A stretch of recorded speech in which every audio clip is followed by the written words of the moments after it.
okubeera nti muffe era nebaza nnyo Sheikh Kibuuzo okubeera nti onyaniriza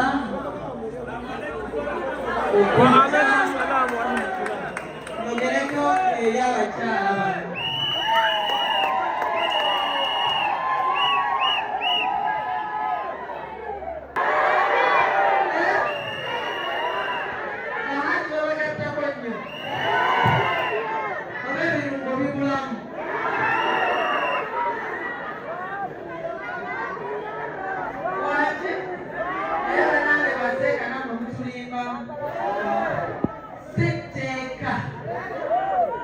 Wabula oba olina obusobozi obumatiza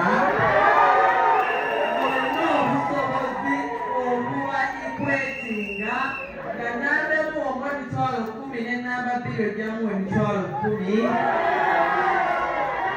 kyemanyi nti temukisobola kati mubutakisobola netweweeza omumba naffe netuzibakuba.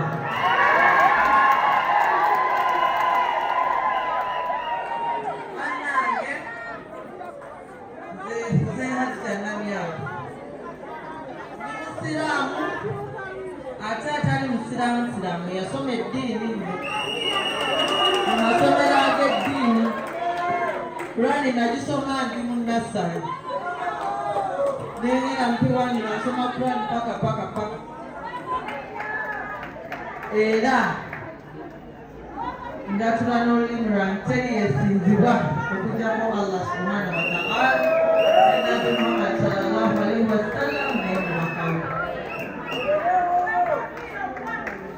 nsooka okubasaba